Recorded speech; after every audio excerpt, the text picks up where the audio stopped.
reinstituting bag checks.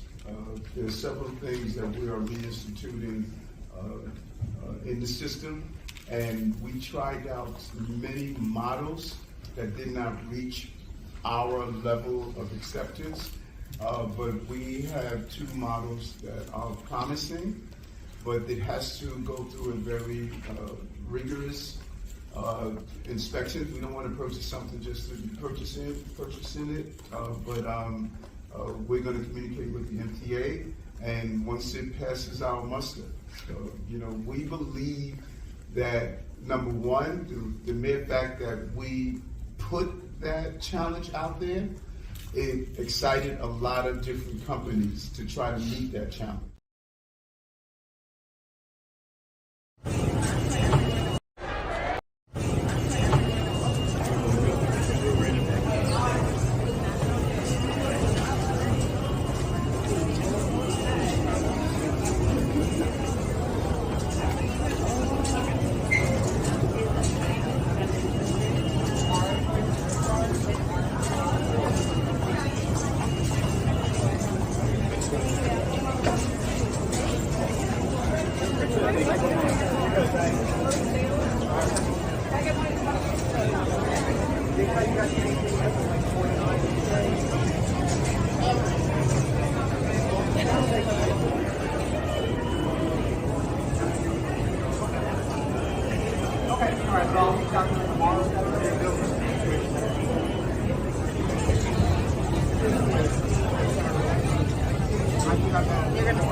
Just open it up so they can do the thing.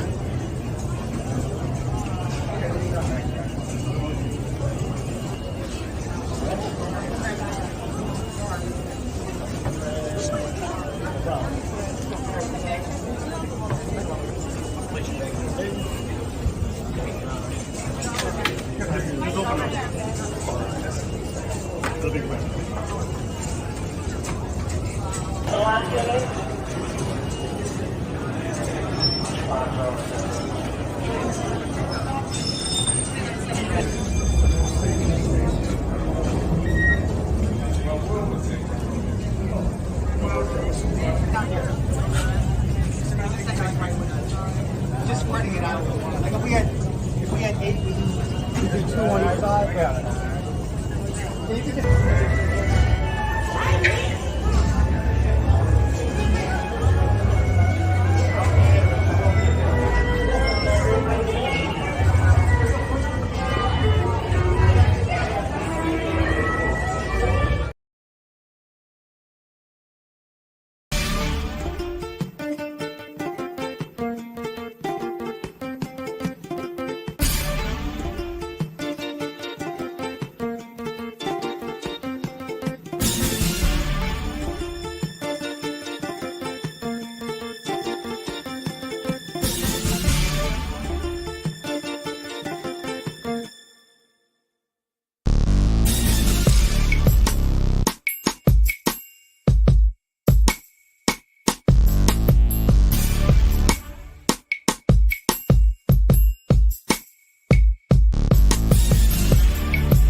All right. welcome once again to the beatzillapdx official show. I am your host, beatzillapdx officially, and this is the midweek report, news break style. So, welcome all for those subscribers, members, and for those who are new. If you could do me a favor, and as you are coming in this live, please hit that thumbs up button. Give this a like and a share if you would. I'd greatly appreciate that. And if you have not already subscribed to this broadcast channel, you should do so right now by hitting the subscribe button, hitting the word, that notification bell, hitting that word all. That way you'll be notified anytime this channel goes live or a video is uploaded. And you can also join the membership of this channel and support that way. And all of it is greatly appreciated. So thank you, especially to the members and to all 1,800 plus subscribers. I appreciate all of you. So with that being said, let's see what we got in the house. Looks like we got a few early super chats. So let's see what we got here. All right. Got the first super chat from brother, dark skinned brother. Appreciate it, my good brother. Shalom, my warrior brother Beatzilla. I appreciate that, my brother. And also appreciate you for the super sticker as well, brother. Appreciate it. Peace, power, blessings, and protection be up on you and yours. And we also have our good sister from the I-5 corridor, Blueberry Muffin. No more Jim Crow Joe. No more camel toe. Facts. Yes, indeed. So thank y'all both for being here. Peace, power, blessings, and protection be up on you and yours, my good sister, as well. And so let's see. Who else do we have in the house thus far? We got our good sister, Judah Queen, in the building. Good to see you as always, my good sister. Black first. And yeah, Blueberry Muffin, you said that was Queens, New York? Man, that's crazy, is it not? It's crazy what's going on out there. Key Prince in the house. Shout out to you, my good sister, Key Prince. Thank you for being here as well and being a member Black First. Yes. Yeah, that is nuts out there. Crew, reality. Yes, indeed. Grand Negus, Black First. Brother, reality. I appreciate you for being here as always, my good brother. And Miss D at Sweet 201. I appreciate you for being here as well, Black First, my good sister. And we got our brother Lawrence Lilly in the building. Lawrence Lilly, Black First, my good brother. I appreciate it. All right, we got Nightbot in the house. Salute to Nightbot. Thank you for being here and on duty. And we got our good sister Miriam in the building. Appreciate you, good sister Miriam, as always. Pleasure to have you in the house, Black First. And we got Dominique Devereaux in the building. What's going on, Dominique Devereaux? Black First as always. Yes, indeed. Oh, and I see Nichelle Hargrave in the house. Black First from Baltimore. And we got Tia to you in the building. Prosperity, health, and bliss. Thank y'all both for being here. Black First, Black First, Black First. So, got a couple things to discuss. As you see on the screen, it was the commemoration of Bloody Sunday, which was quickly followed up by Super Tuesday. And it's very interesting watching the way things are being spun right now on the political landscape of things, especially when it comes down to trying to go out of the way to ignore the black vote. And I see that happening pretty heavy now. So it's very interesting. Of course, the one thing that was traditionally done, and Kamala Harris is very, very guilty of doing that this weekend, is using Black tragedy to promote other people's agendas. And let me tell you something. There was something that I did here some years back with one of our local activists, and she wanted to do excuse me, a tribute and commemoration to the people lost in our city from gun violence, especially of our community. And so it was a tribute of like the North and Northeast Portland side, the Black family of the city, if you will. So we went to have it was going to be at the church I played at. Well, it was there. And the scene was dope because actually the walls were lined with the pictures of the fallen, because granted, this is a small place and we are a small population, but during the height of gangs and gang culture, there was a whole lot of, and nobody was screaming about gun violence then, and we need to get guns off and need to get guns off the street because it was primarily affecting our community. Well, in seeing that a lot of that has greatly curved in the right direction, of course, but we're still here, so we still, we still have the after effects of whatnot from that whole period of time in this area. And so we're doing this event, and like I said, it was dope because the walls are lined with these pictures. And you got some of the family members in there, whatnot, of some of the fallen. But here's the problem. As you see, the way that the sanctuary was set up, it was made and tailor made to pay homage to our community, if you will.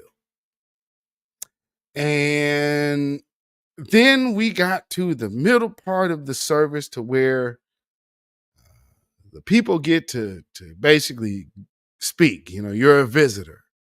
And let me tell you, that turned into a 2 hour and a half presentation, if you will, by all of these other groups that came in. They didn't mention the fallen one bit.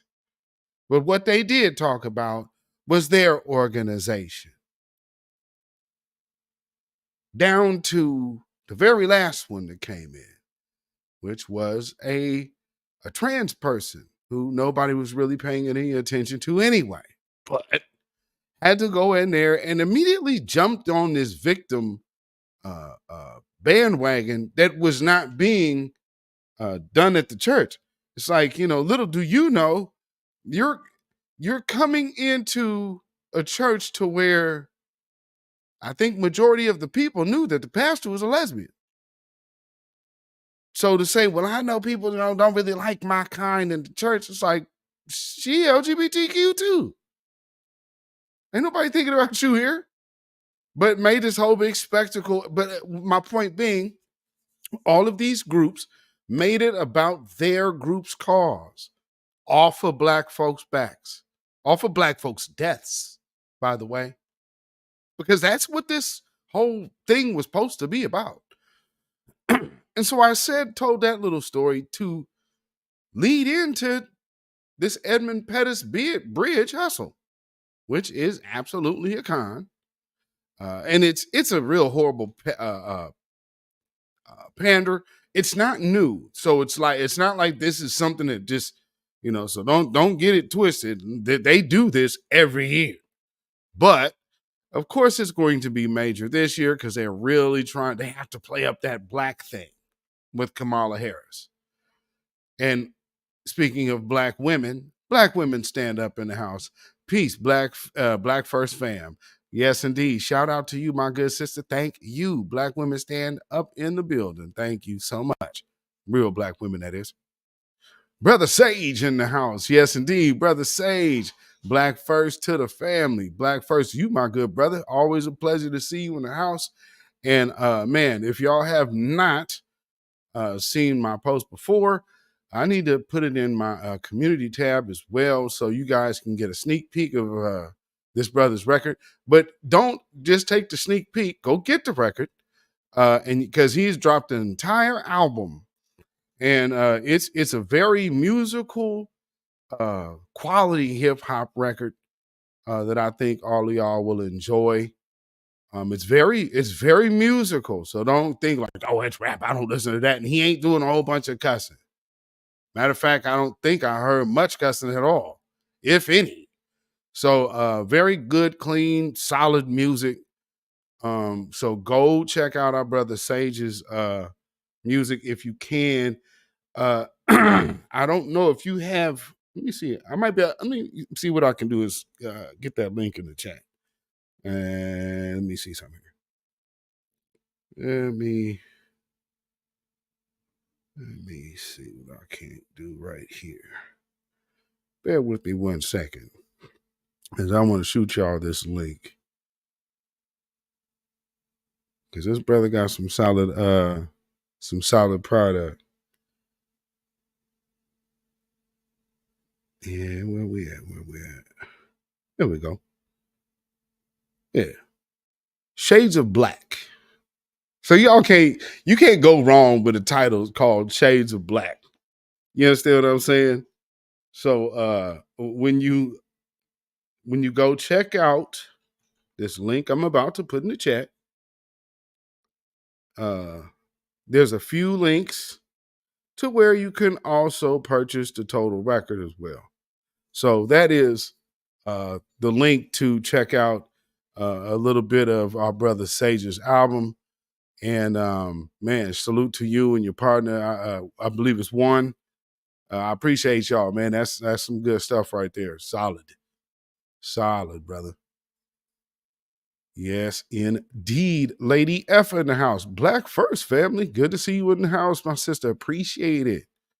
And we got our sister One Who Cares in the building as well. Salute to you, my good sister. Thank y'all for being here.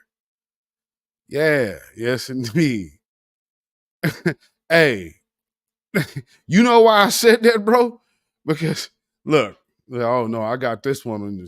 This one is going to stay on deck at this point, so everybody can see. Because I need to know how you get to Black woman. You got the daddy he says he's Jamaican, and then you got the mother that says she's Caucasian. So I mean, is somebody please explain how you get there? Yeah, I need to know. Yeah, I need to know. Yeah.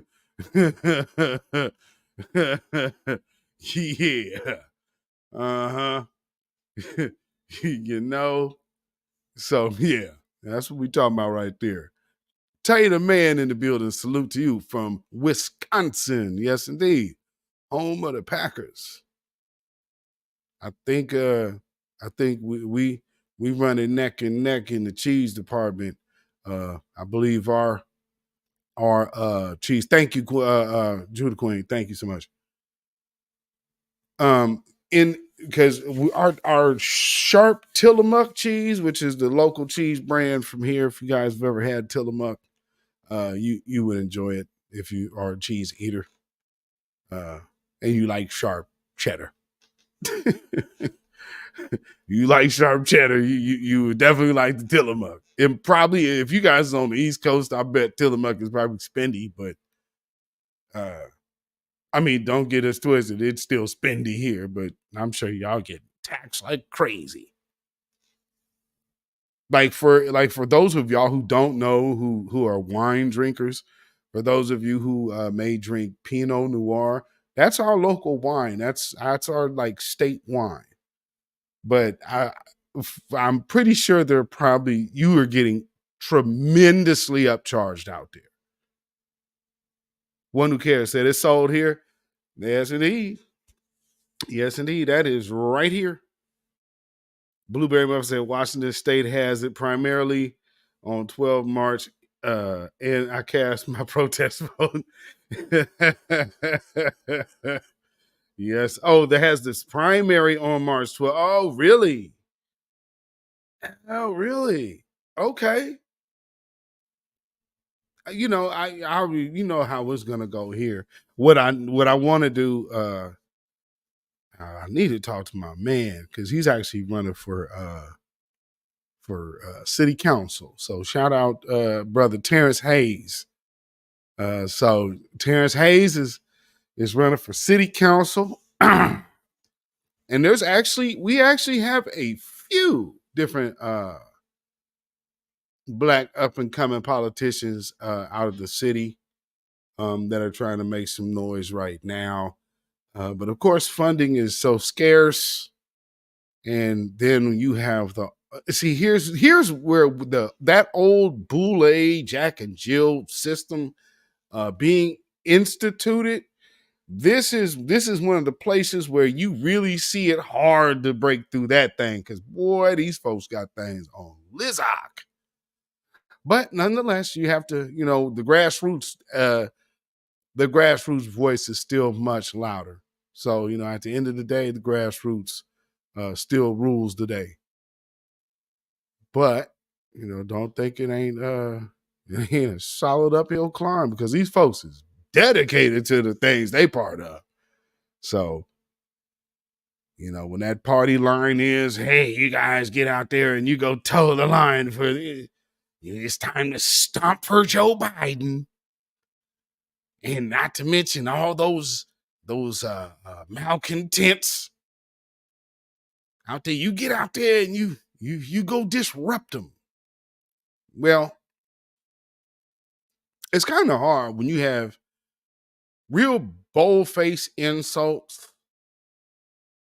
When you see people coming around, and then at this stage in the game, it's how do we still enforce benign neglect to foundational Black Americans, to the freedmen, to the slave descendants of this nation, whose blood, bones, and bodies are buried in these lands, some in unmarked graves.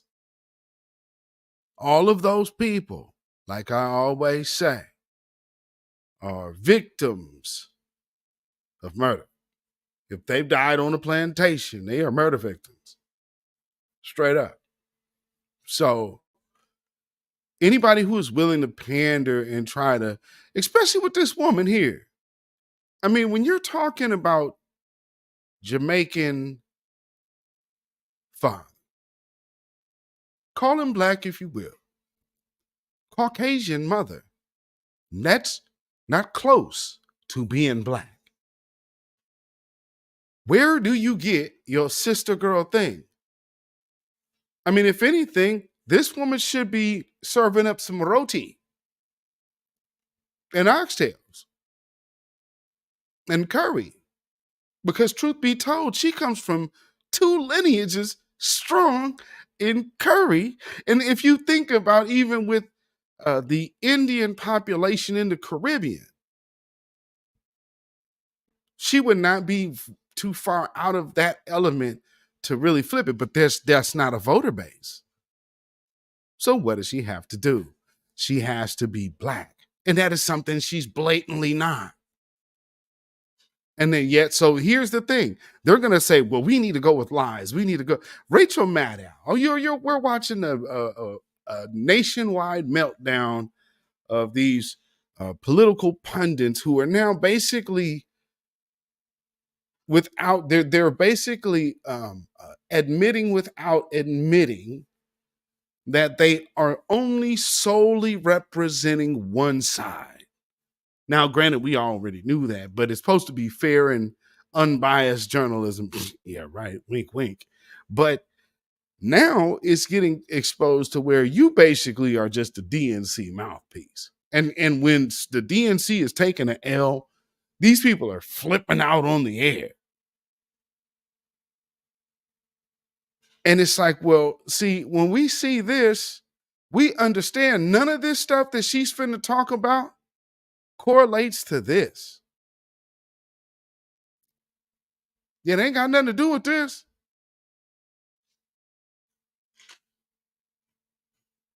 I'm just saying, This is what this day was about. This ain't the Gaza Strip. This is the Edmund Pettus Bridge. Far from Gaza. Right here on American soil, years after slavery. Tear gas just sitting in the air. Look at those police just waiting for them black folks to get over here who are peacefully protesting.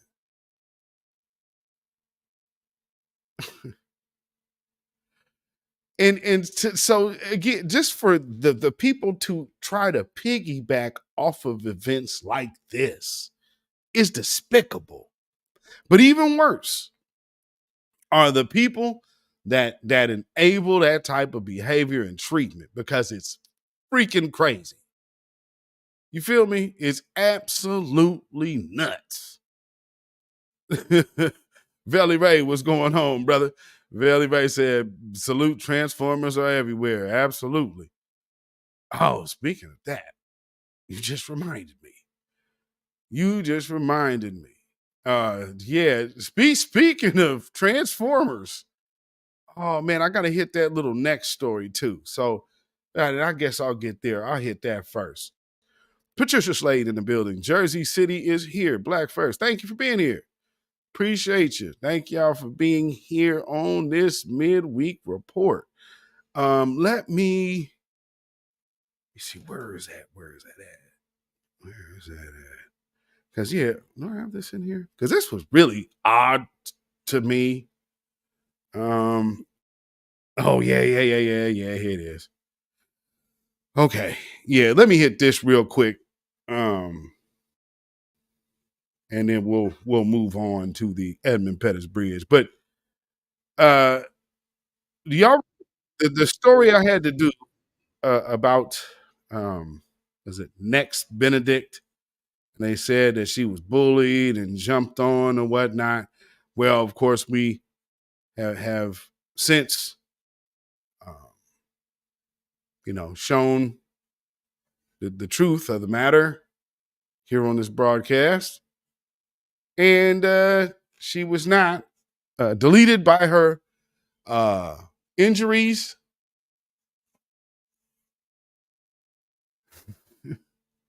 She was not at all bullied for as long as they said as well. Because they said she was bullied for months. And what the somebody showed a text message in a thread on X. I don't know if it's legit, so I can't confirm it or not. But if what I read was true, it was a text between Nex Benedict and her mother. And she told her mom that she had been bullied for a few months. So what ended up happening is they're saying that this bullying thing was going on for months. But once the police showed up, she told them that she ain't even know them girls. So she made the whole story up.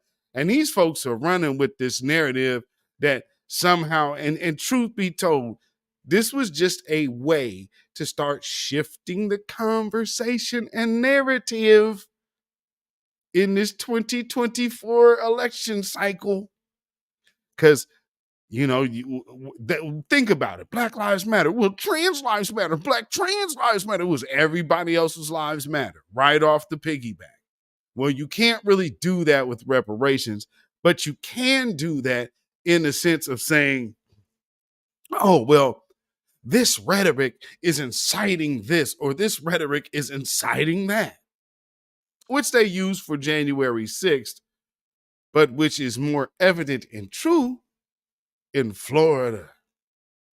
You understand what I'm talking about? So check this out. Our community recognizes a hate crime when we see one. Oh, wow. And this has all the markings of it. None. And it's doubly concerning when the state superintendent has called trans people an assault on truth. Has nothing to do with the story. Appointed Libs of TikTok founder Chaya Rychek to the school library board. We see the way the anti-trans rhetoric directly leads to violence. And for me, that is the most concerning thing. These deaths. Yeah, only thing is, this was a lie. So and I'm really not trying to sound funny here though, but it's almost a trans Carolyn Bryant. You know, now who knows how this young lady or they, this young person, demise ended up coming, but it wasn't by way of the injuries. It had nothing to do with that. And when I heard the 911 call from the mother calling when Nex was having the episode that eventually ended up to her demise, she had mentioned a few different medications, prescribed or not, that Nex was taking. So I found that to be very interesting that, and mind you, that information came out, and then this person who's on your screen came out because they already rushed to try to get the superintendent fired for this. So they're just pushing this narrative, although it is not true. Cynthia Newman in the building. Salute to you, Cynthia Newman. Thank you for being here as well. Thank you. Dark skinned brother with the super chat. They love trying to do all lives matter, everything. Absolutely they do, bro.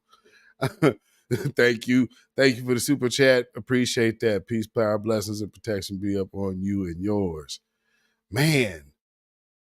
Yeah, so let's hear more of this lion. Are preventable, but they will continue to happen if people continue to espouse fear and bring forward hateful legislation around trans people in our community. How did you jump from an incident that happened with children to now start talking about legislation?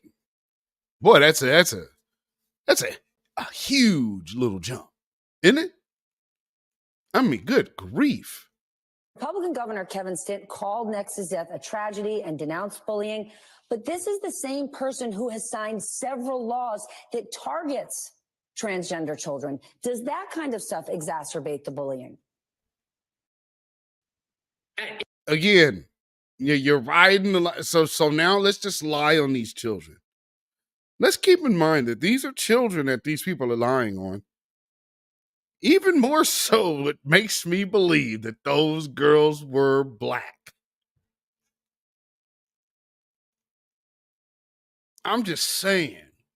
All of this, are you kidding? And you really can't actually blame these children for this girl's death.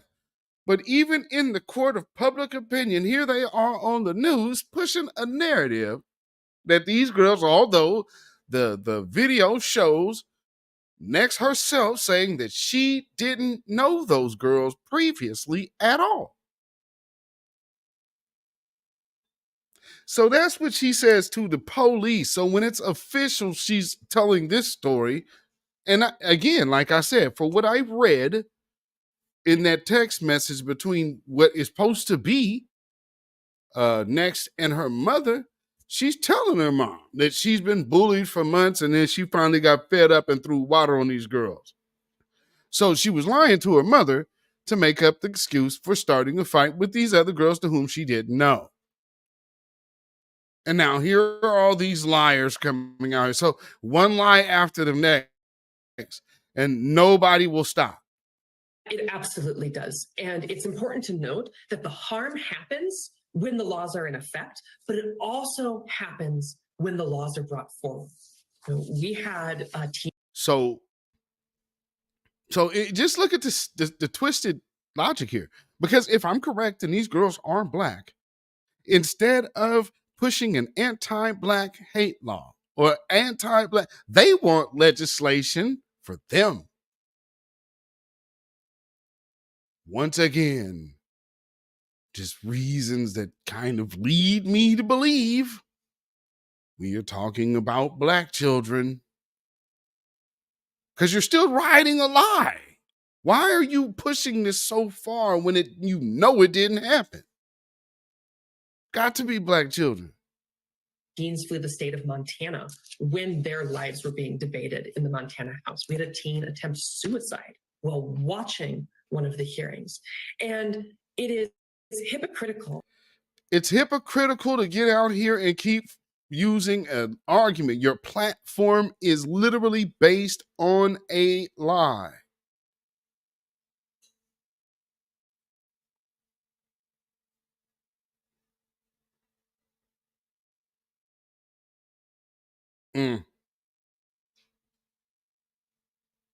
Couldn't have said it better myself. I mean,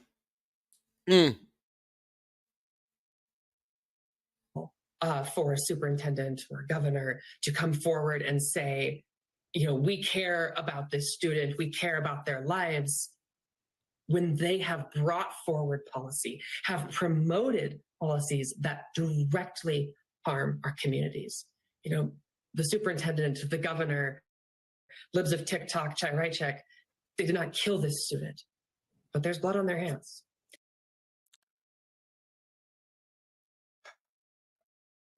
Total insanity. Libs of TikTok. You may not have done it, but there's blood on your hands. And this, I mean, what a lie. So okay, maybe it's the dope man who got blood on their hands versus, I mean, because it clearly wasn't a fight. And you know, again, I just look back at how they act here. You know, because think of the makeup of the state of Oregon. You know how little you can say blacks are drug addicts when we are like the #1 state in fentanyl. This is where the proof is in the numbers. You can't say that less than 3% of the state make up all your drug addicts when you're making record numbers in the state to where there are no black folk. I mean, there's parts where you ain't gonna see no black folk. From city to city to city to city. You understand? You start going to Central Oregon, all that. They if you see a black person, they're probably at the local college. That's about it. You ain't gonna see too much else. So you just have to know, yeah, Blueberry Muffin, Washington isn't much better. Oh, hell no. Not at all. Not at all. Like I said, out here out west, you know, you come in from Idaho into the Oregon, one of the first stops that you'll see, which is, I believe, you better gas up before you leave. Or the first place that you'll be stopping at to get gas, because you have to, is at the Redneck Cafe. And just to make sure that you're not confused, they have a big, huge Confederate flag that you can see from the interstate. And then you get, because that's the cafe. The gas station is a little further, closer to the freeway. But you know, you'll very quickly know where you're at. You know, so that's the type of things that you'll see out here in the state of Oregon. Matter of fact, prime example, I was coming home last week, and Blueberry Muffin, boy, you got right in my mind. I'm on my way home, and I hear beep, beep, beep, beep, beep, beep, beep, beep, beep, beep, beep. Lo and behold, what do I see? A replica of the General Lee. Welcome to Portland, ladies and gentlemen. Welcome to Portland, Oregon, the University of White Supremacy. That's why, if y'all ever see any of these folks try me on X like that, be trying to tell me about what I know about these people, man, I'm from Portland, Oregon. You really want to try me? And they'll just like, okay, I'll just delete this little thread. Yeah, I can. No. I'm here with all of your cousins falling out on fentanyl. Miss me. Like I said, we 3% of the state. 3% of the state, and you're number one in fentanyl cases in the United States. Damn junkies. Because when you see all these videos, that's why you don't see much on TV, because they hate showing you this. So what they have to do here is wait until they have a black looking suspect, and then they'll throw that mugshot up as much as they can. Because all this other crime that's happening out here is them folk. They don't know what to do with themselves. They can't put it on TV. Can't run the mug shots. You hear about crime here, and they're showing you like the outside of the police tape. I mean, it's insane. So just watching how when black crime is down and the propaganda machine is not really working, oh man, we'll start having stories about cats in the news. So, there was this fire in the house and these rescued kittens. And so we're going to have all of these kittens that are rescued, and oh, they're so cute. What a wholesome story. And I mean, literally, there'll be almost damn near be a story about animals every day. Now, we done went through Black History Month, and you might have sporadically seen something on some Black History, but I'll say sporadically. Very sporadicly. So, yeah, don't tell me nothing about these folks. Tell me nothing about these folks. I am from the University of White Supremacy. Yeah. And I bet y'all, I hope when you see what's on the screen right now, I hope you understand that's not a joke. And that's not an exaggeration. She's telling you the God's honest truth of what you see out here. Man, on my way home just now, I just seen this dude with this, look like a faux fur bearskin rug jacket and a hood. These are the type of things you'll see. And it ain't us. Dark skin brother, bring it on out, my warrior brother. Yes, indeed, I got to, brother. Thank you for the super chat. Peace, power, blessings, and protection be up on you and yours. Yeah. Oh man, if it ain't about cats, it's gonna be a story about dogs. I mean, boy, they will run these pet stories because they just are obsessed. Freaking obsessed with pets.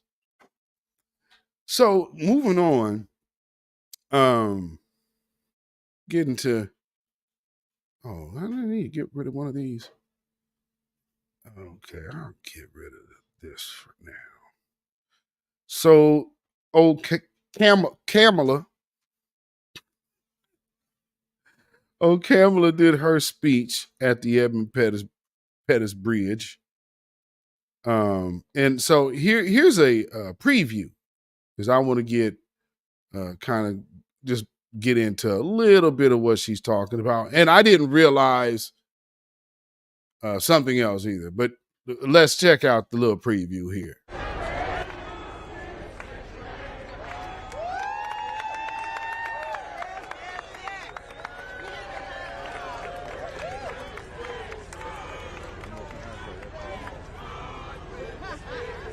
On this hallowed ground, on the foot of the Edmund Pettus Bridge, where 59 years ago, on a cold Sunday morning, 600 brave souls set out from Selma, hand in hand, shoulder to shoulder. They marched for the freedoms that were theirs by birth and theirs by right. And yet progress in protecting the right to vote, especially for Black Americans, has never been steady. Indeed, throughout our country's history, before Bloody Sunday and after, the right to vote in America has been under attack. This is what democracy looks like. The challenges we currently face are not unlike the challenges faced by those 600 brave souls 59 years ago. And in this moment, we too then are confronted with a fundamental question. What kind of country do we want to live in? Do we want to live in a country of freedom, liberty, and justice, or a country of injustice, hate, and fear? We each have the power to answer that question with our voice, with our feet, and with our vote. This generation's Justice Department knows that you are doing your part. We know that our democracy depends on it.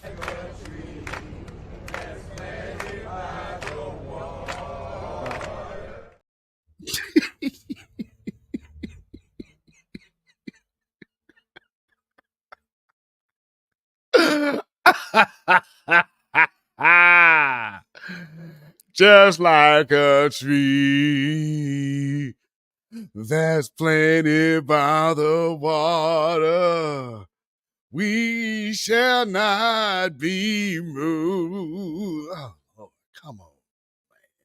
David Boy in the house. Salute, David Boy. What is going on, you in New York? That's right. Shout out and salute to you, brother. Oh, Lord. Oh, man. Oh, we got double time. Bukina's in the house. Yes, indeed. He came in on both profiles tonight.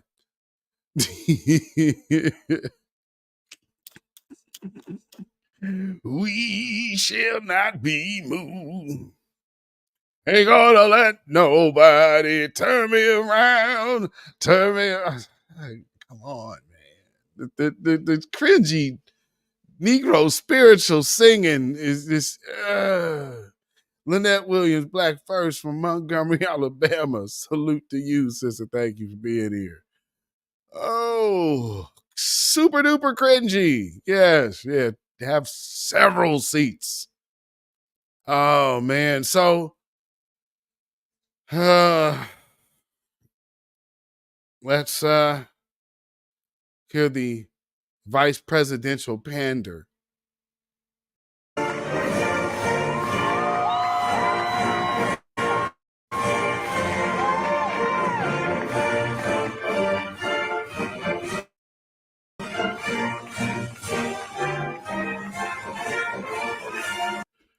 Boy, the fan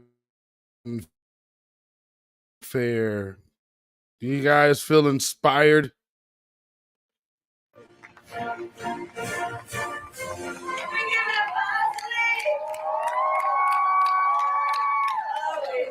our hopes and dreams are alive and well. Good afternoon, everyone. Good afternoon. Please have a seat. I'll tell you when I listen to us. Oh my goodness. Okay, so first thing that I noticed right off the rip, yeah, Mr. Power Tool in the house also pulling double duty. Salute to you, my good brother, good Mr. Power Tool. Now, yeah, Panda Bear, Panda Bear, Blueberry, because listen to what they're doing. She got the whole, all right, y'all sit down now. Y'all sit down. I'm about to preach. She walking up there almost as if she's been mimicking or like watching preachers and how they get up before the black congregation, because this is, of course, in front of a bunch of black folk. Why does the music sound like Itsy Bitsy Spider? It almost sounds like presidential Itsy Bitsy Spider. It did kind of sound like that though. Oh, so let's hear how long it takes. Right now we're at 47 seconds. And so let's see how long it takes her to get to talking about someone else.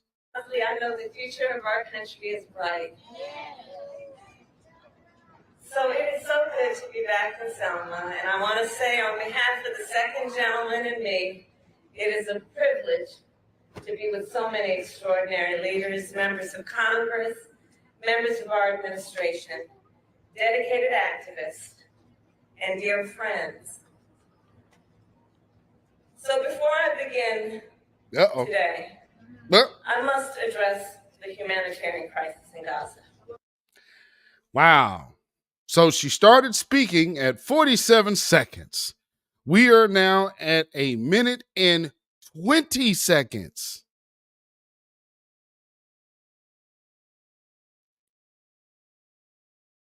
Now,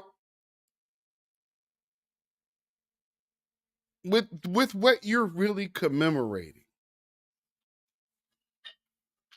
you literally, within a minute, pivot to a whole nother conflict to dilute the energy of what this could really be springboarding if you people were serious.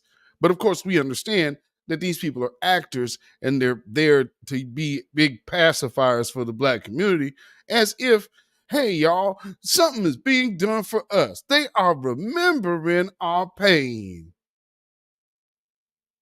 It seems to me that something should be done about that pain on the screen right now. But so when it's us on the ground and effed up, it's all good, huh?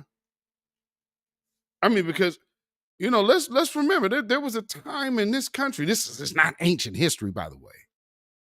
But there was a time in this country, and look at old young John Lewis when he got his head beat bloody on this day in Selma. But you know what he turned around and did as a big buck dancing coon? What he did was he turned around and told the officer that done split his wig, "Thank you for your service."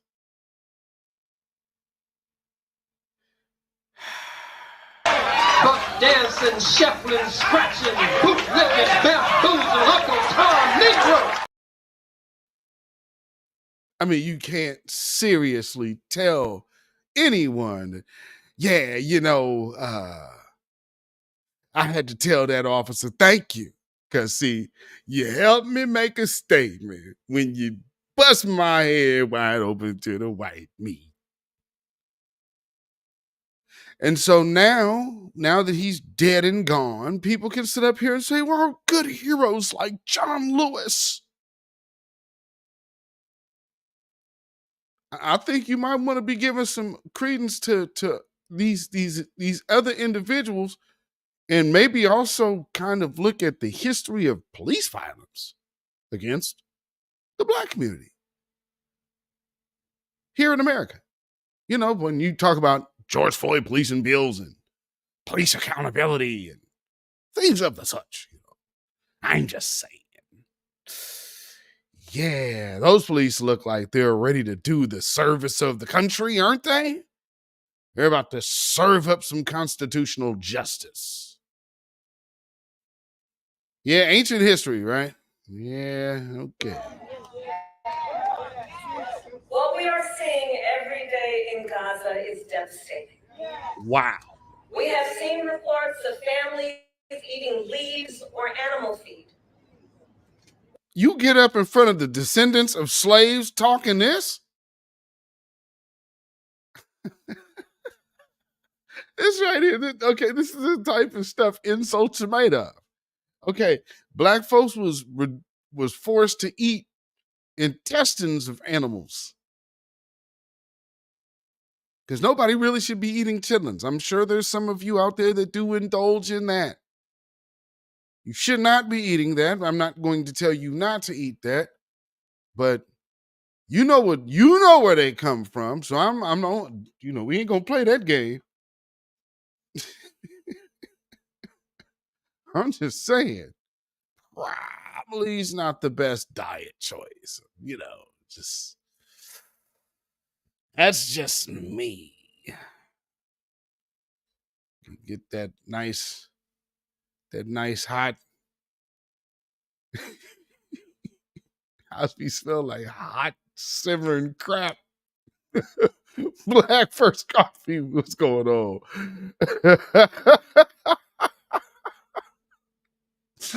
Yeah, leave him alone.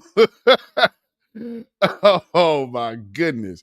But she makes the reference like to these people to as if Oh, you guys don't know about eating garbage. How many black folks live in a food desert right now in some of these areas? We got food deserts right now, and they over here talking this madness. Come on, man. Women giving birth to malnourished babies with little or no medical care, and children dying from malnutrition and dehydration. As I have said many times, too many innocent Palestinians have been killed. How dare you get up there and do something of the such? Innocent Palestinians are being killed. Innocent black folks have been, are being. I mean, what did they say about voting rights? Voting rights ain't 100 years ago. Your ancestors, well, no, not necessarily our ancestors. Our relatives took bruises and scrapes and bumps and some didn't make it. We're not that far removed from these people. Some of these folks are your grandparents. What are you talking about? 59 years since this event. This is a 59-year commemoration. There's the children of Dr. King. And they're still at a early elderly age. Not geriatric. So when people say, oh, it's so long ago. Oh, no, it was not. Bet that. No, it was not. You even got some old folks up here. Look at Doug.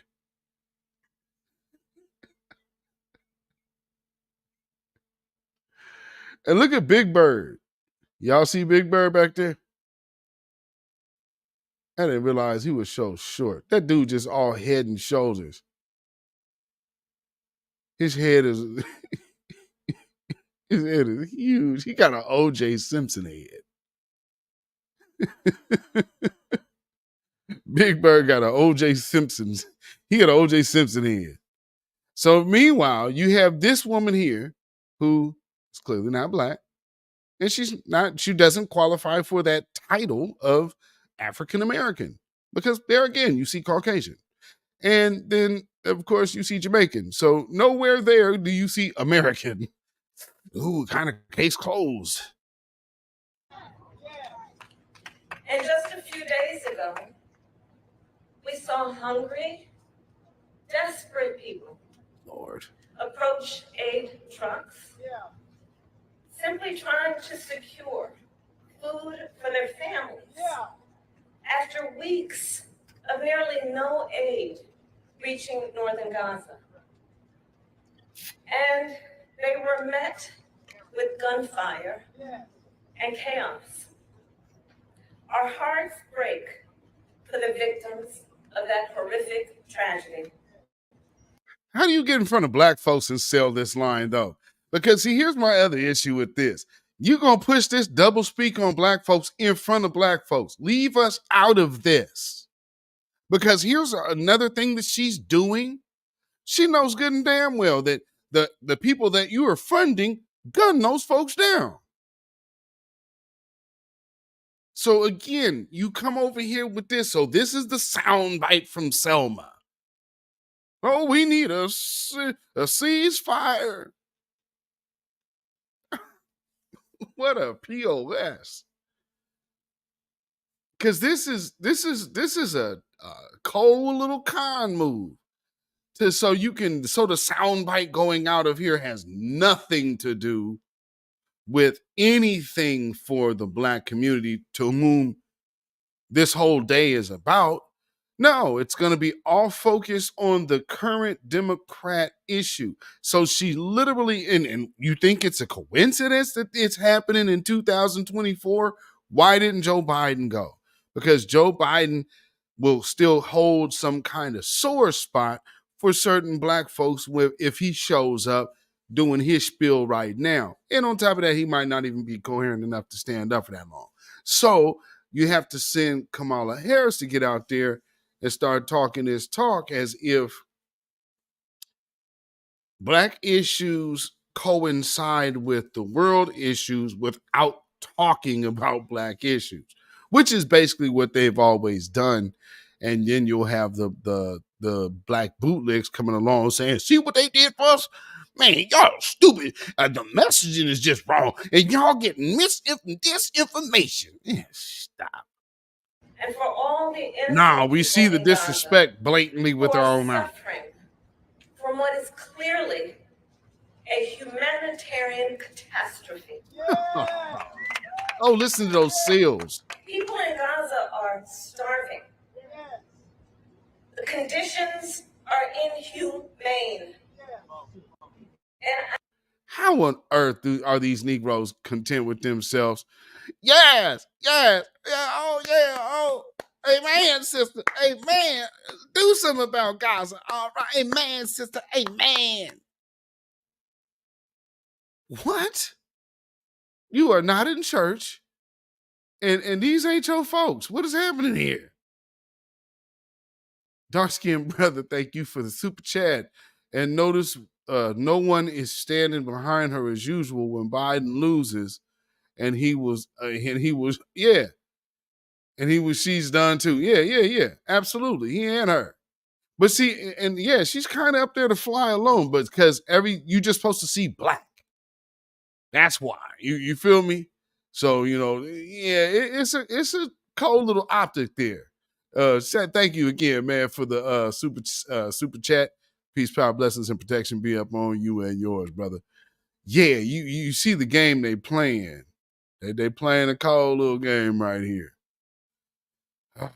Our common humanity compels us to act. As President Joe Biden said on Friday, the United States is committed to urgently get more life-saving assistance to innocent Palestinians. Okay, so this is at 3 minutes. I'm going to forward to, here's a minute later. Israel has a right to defend itself. And Hamas still this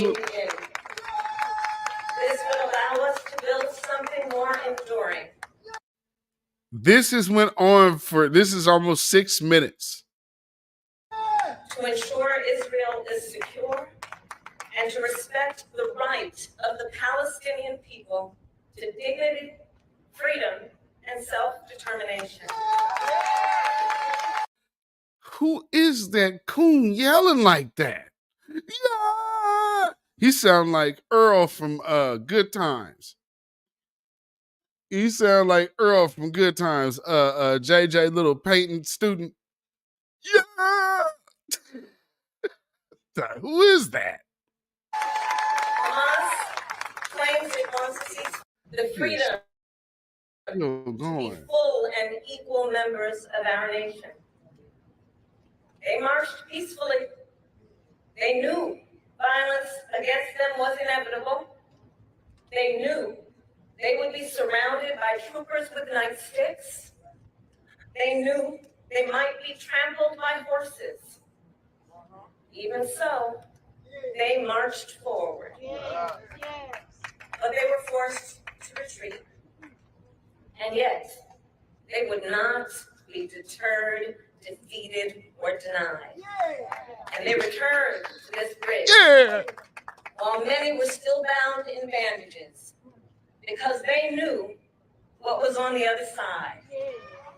A promise of a future that was more equal, more just, and more free. And yes, they crossed this bridge.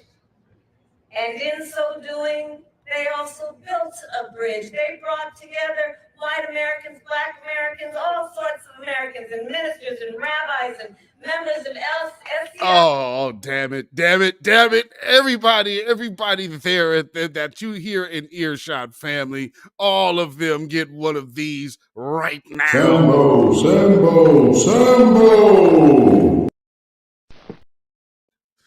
Oh my goodness.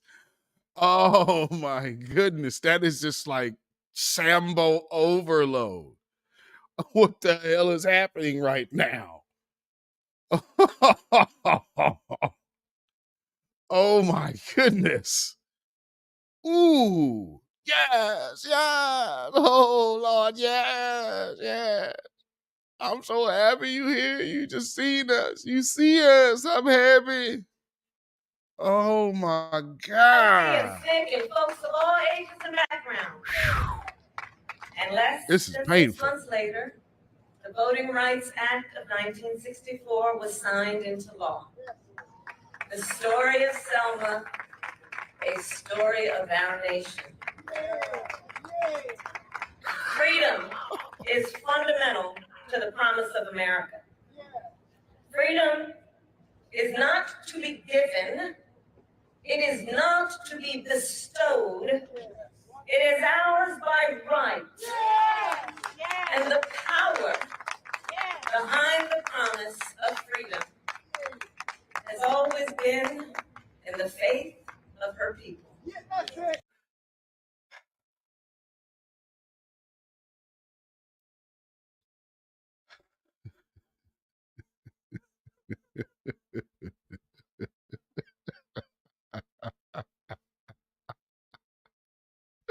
Again, I have to say, you come before the descendants of slaves. Freedom and freedom and freedom and freedom. Freedom really only means something for a person who is currently on a plantation. That doesn't apply here, ma'am. She is overrunning the word freedom, because freedom, and when we have freedom, we all know what freedom is. And so when we all experience freedom, then we can build bridges to freedom, and then everybody can experience what freedom actually is. Freedom.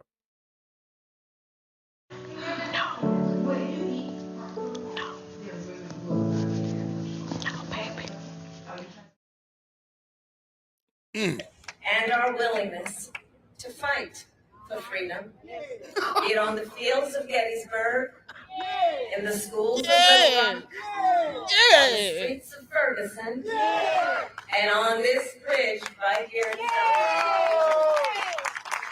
Selma. What?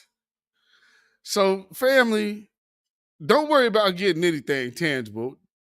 Plan your next march. Plan your next march. That's what you need to do. Yeah. You need to plan that march, family. Yeah. Oh, good Lord, this is brutal. And see, this is the you and I'm pretty certain I'm hearing some elderly. Yeah. I'm hearing some elderly voices. That is a dying voter block. And thank the Most High that this generation, our generation, and the one coming up from under us does not have this mentality of the people you are hearing in the background of this crowd. I mean, oh my God, wee. Boy, they got the most friendly Negroes you could find to come be in the audience for this. You ain't saying nothing but yes.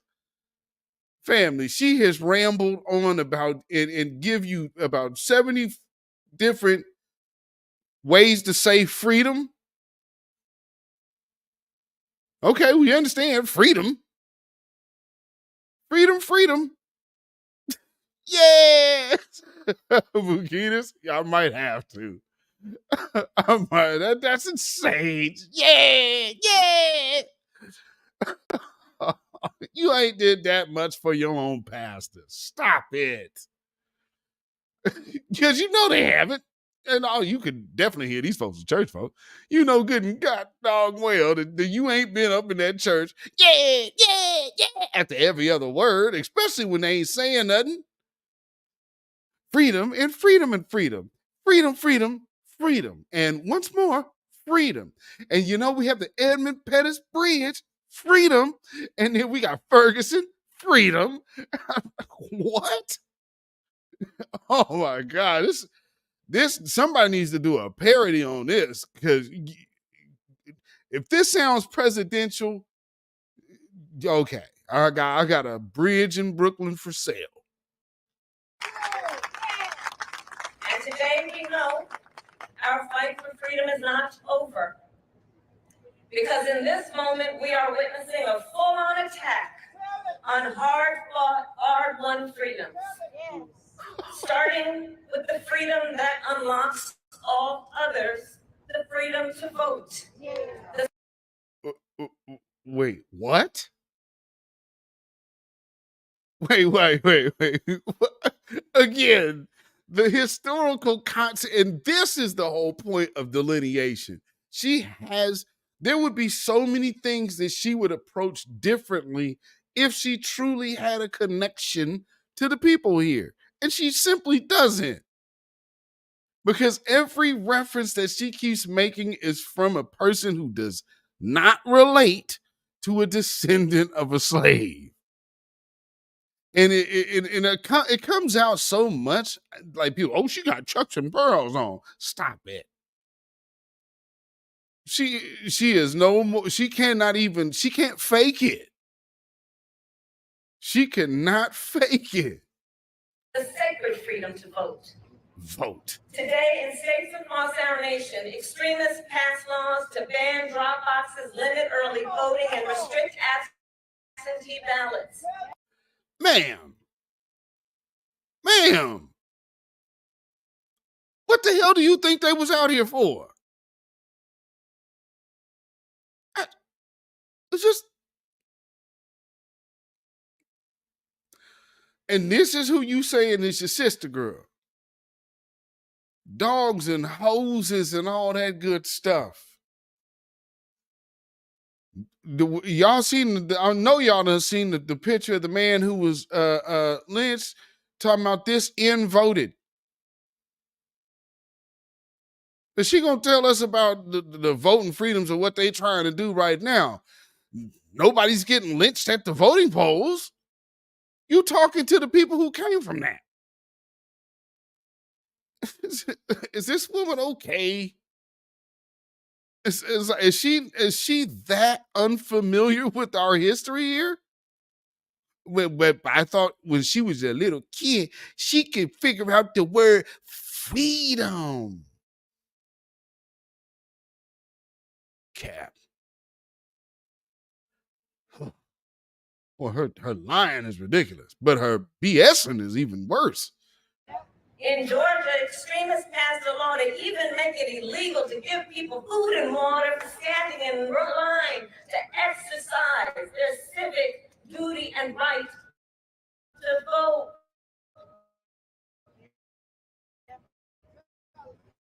Our neighbor. The hypocrisy abounds. And you notice, the governor of Georgia signed that law on the 56th anniversary of this very march. And I guess you feel that you're something better than that, don't you, ma'am? So I'm not going to sit here and say I'm going to do something that's only going to benefit Black people. No. Oh, yeah, that's right. Let's continue. Across our nation, extremists attack the integrity of free and fair elections, causing a rise of threats and violence against poll workers.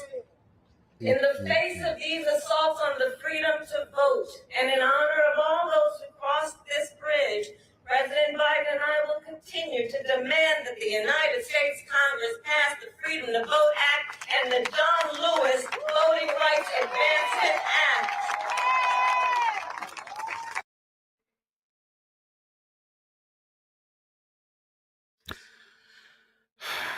How about a anti-black justice, because you're literally there because government sanctioned anti-black violence was the order of the day. This had nothing to do with voting. This is society and the government that wasn't stepping in and intervening. And that's how these things took place. So yeah, there's that part to kind of deal with, you know. But it seems like Kamala maybe that part was left out when she was taught. I don't know. Fight for freedom. Oh, The freedom. United States across our nation. Extremists propose and pass laws that attack the freedom of a woman to make decisions about her. Ma'am.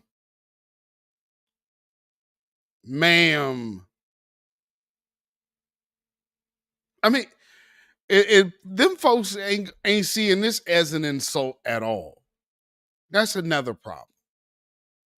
They're not seeing this for what this is. This is an absolute over the top insult. And coming from, she over there talking, yeah, and now they want to, interfere with a woman's rights. What does that have to do with Bloody Sunday? These folks up here getting tear gas, beat, hosed, and other instances was getting dog sicked on them. I mean, what are you talking about? And people don't see that as disrespect. That's insane. Super sticker. Yes, indeed. Thank you, dark-skinned brother. I appreciate the super sticker. Yeah, man, a big fat turd. That's for real. Man, appreciate it. Peace, power, blessings, and protection be upon you, brother, and yours. Man, yo. Woof. I mean, no act. Yeah, right, Buginas. I mean, because they could at least be talking about anti-black hate crime law. You know what I'm saying? She's not, and she's in the White House. This is the White House representative right here. You're not even getting Shea Pierre. You got the vice president herself. And then she's coming over here talking about a bunch of nothing. And now she's moved on to abortion. Let's just skip past that because I'm sure she'll be there for a minute. Places of worship safe. Nope, let's go there. Not be telling her what to do with her body. Oh.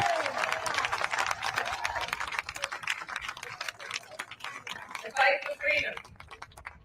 That every person in our nation has the right to be free from the horror of gun violence.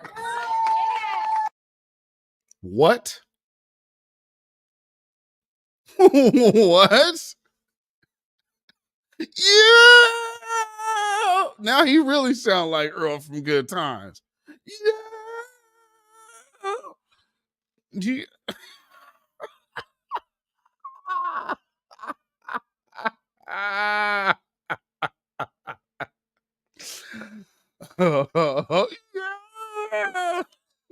Sister Mary, you a fool. Blueberry muffin with the super sticker. Thank you so much. I appreciate that. Peace, power, blessings, and protection be upon you and yours. Yeah. I mean, what is she saying that is so inciting? Dude, tone it down, man. Yeah. And yet today, Oh, he hold it for a minute. to fight for freedom. That every person in our nation has the right to be free from the horror of gun violence.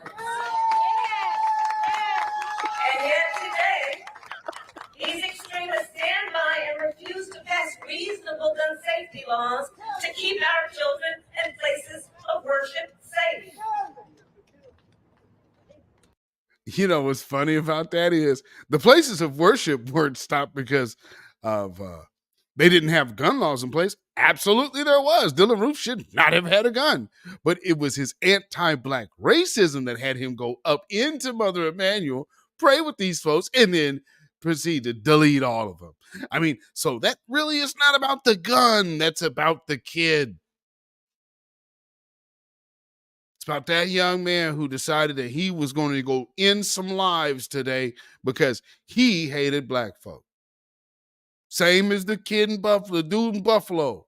What's his name? Peyton Gendron? That bastard. That dude over there in Buffalo. And he writing it on his gun. Yeah, the gun violence. No, the anti-black violence. What about that? Freedom. That every person in our nation has a right to be free to love who they love openly and with pride. Shit. Ooh, wait. Oh, wait. Okay, so she done win again. We black folks don't have the right to have freedom to feel safe in our country. Don't tell me about no gun violence. That's just one form of violence. Shouldn't we have the freedom to be not in the place of violence altogether? You're worried about gun violence, so all other kind of manners of violence can take place against us, I guess. And yet, just this past year, extremists have passed or proposed hundreds of laws targeting LGBTQ people. Freedom. Whoa. That every person in our nation has the freedom to learn and acknowledge our country's true and full history. Another nothing burger. And yet today, extremists pass book bans in this year of our war 2024. You don't stop. Well, they also try to erase, overlook, and rewrite the ugly parts of our past. Whoa. Yeah, it's not her past. See, Rachel Maddow, you're going to get upset when your network is airing Trump's his speech after his win. And you're upset and you're saying that they're playing a liar and you need to be more responsible when you're playing lies. Well, she just said our history. You know what our history she's referring to? She's referring to this as her history, to which it is not. She ain't got no parts of this blood. This is not her history. There's not one of her parents that was a target of any of this. The hell is she talking about? Now, you gonna say that, oh, well, you know, Trump is such a liar. Did you hear what she just said? Our history. Hold on. Freedom to learn and acknowledge our country's true and full history. And yet today, extremists pass book bans in this year of our war 2024. But they also try to erase, overlook, and rewrite the ugly parts of our past. Learn and acknowledge our country's true and full history.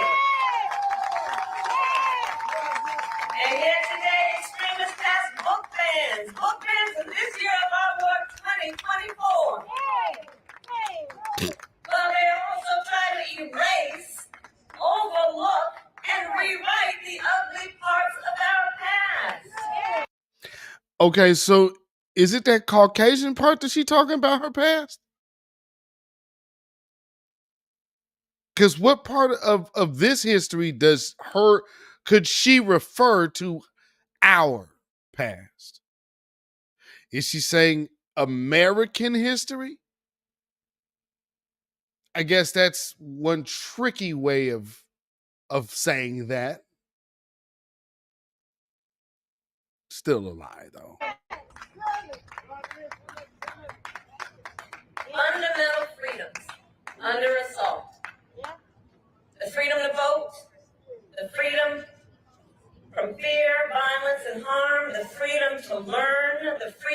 control one's own body and Oh, you just skipped over that freedom because she didn't say guns, violence. Hey, an anti-black hate crime bill would be just great. And it would assist in that. Since Bloody Sunday was all about anti-black violence. I mean, yeah, that's why you're there. the freedom to just simply be. And understand the profound impact these attacks have on the next generation of our leaders. Just last fall, 15,000 young leaders joined me during my Fight for Our Freedoms college tour. And for them, these attacks on freedom are a lived experience. It is their lived experience that extremist leaders have intentionally closed polling places near college campuses.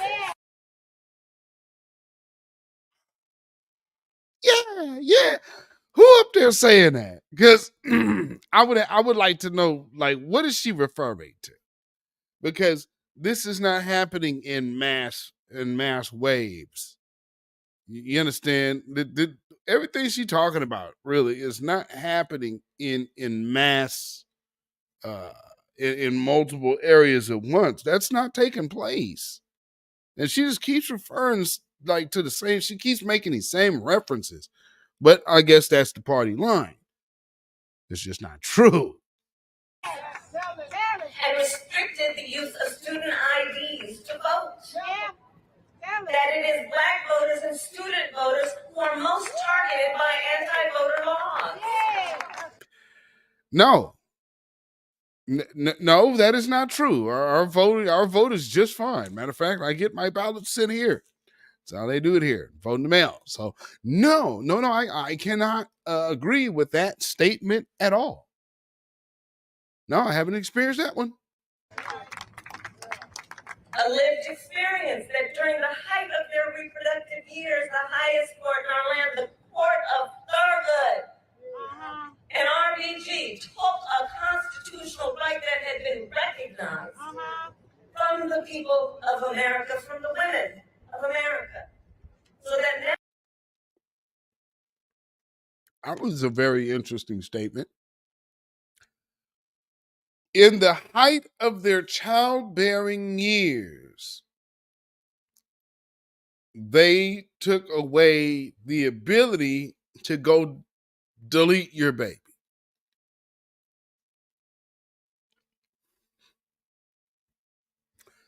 Again, here we go with the pushing eugenics on black folks in front of black folks. And just remember what Margaret Sanger said to Dr. Gamble. We wouldn't want it to get out that we were trying to exterminate the blacks. That's why they used black preachers. Now, black politicians. now this generation has fewer rights than their mothers and grandmothers. Their lived experience. That from kindergarten to 12th grade, they have consistently had to endure active shooter drills.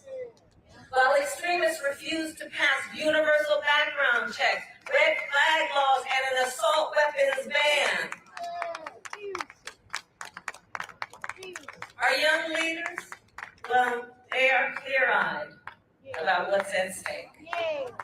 And in the spirit of the young John Lewis, I know they too will not be deterred, they will not be defeated, and they will not be denied. She came up there to speak 15 minutes about absolutely nothing.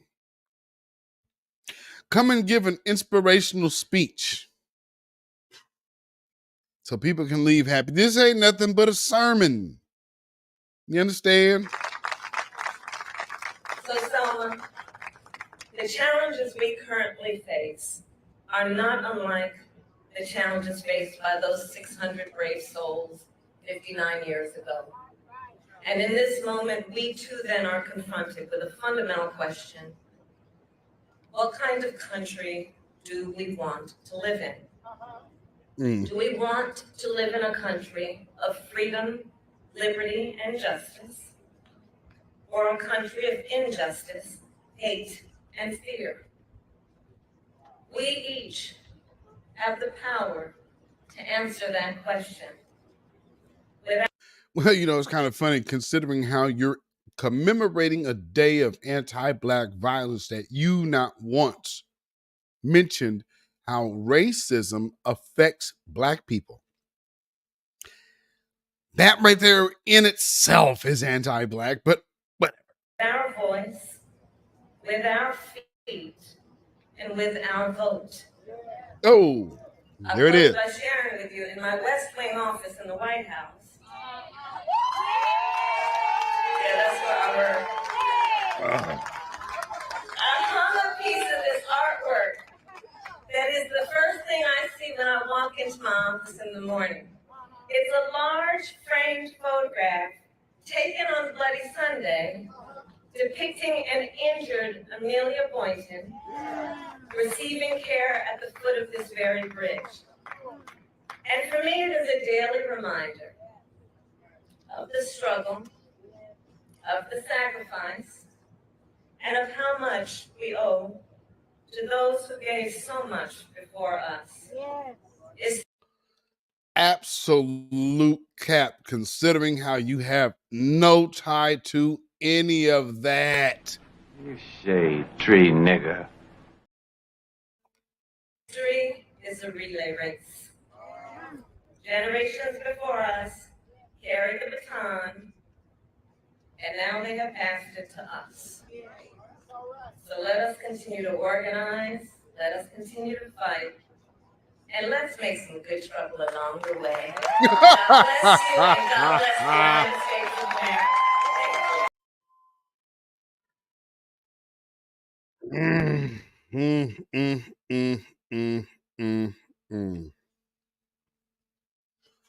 Ladies and gentlemen, I just have to once more give everybody in that audience one of these. Sambo.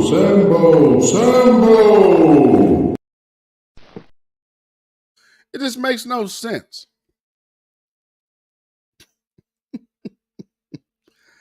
I mean, it does, but How yeah, thank you, say that, yeah. Lord.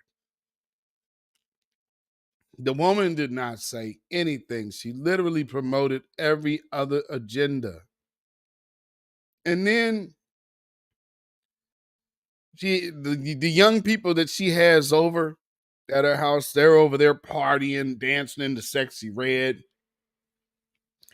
It's just it's weird and all over the place. It's very weird and all over the place, for real. Let me see. What else I got? Oh, I got to play these other things for you.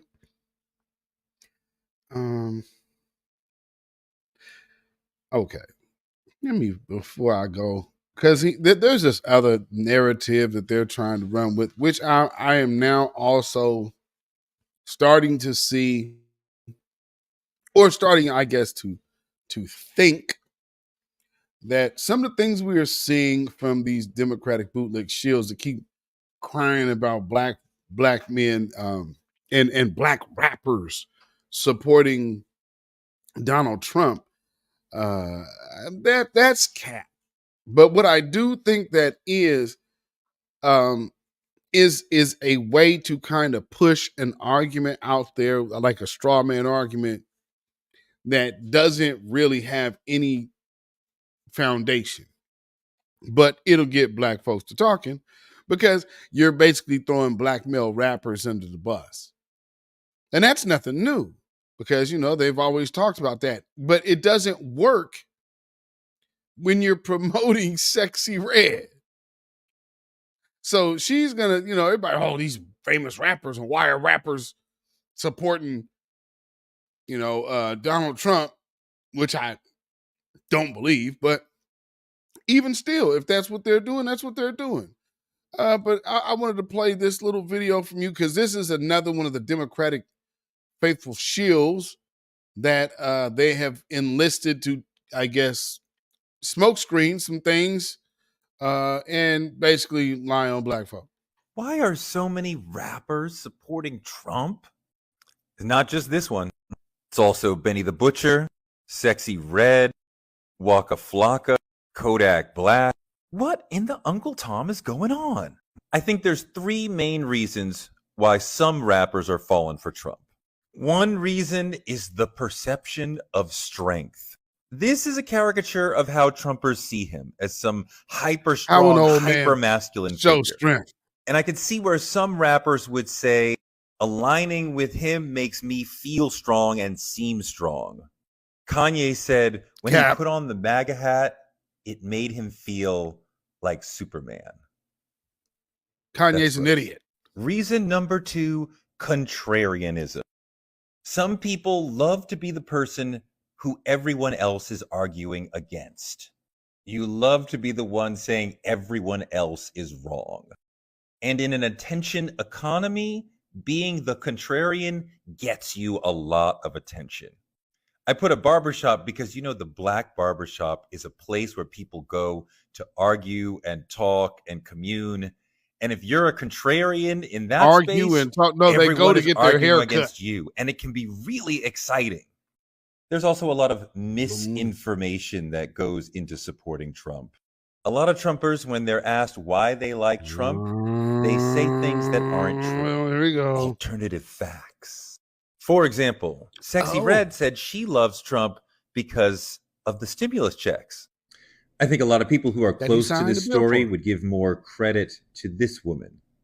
But the whole question about why are so many rappers supporting Trump is really meant to lead us to the question of why are so many black men supporting Trump? The percentage of black men supporting Trump nowadays is a little bit larger than we've had for Republicans in the past, but it's far from some election-changing number. There is no large enough constituency of black men supporting Donald Trump that could swing this election. Is that Tiffany? But in the question of rappers and Trump, we also have to account for this.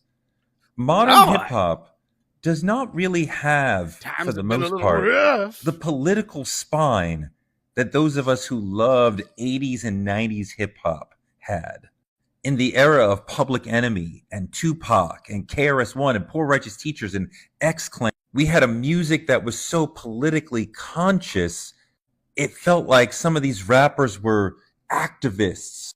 I don't say this to criticize the modern generation, and I know some rappers now are political, but the assumption that hip-hop will be progressive and political as we saw so often in the 80s and 90s, that world doesn't exist really.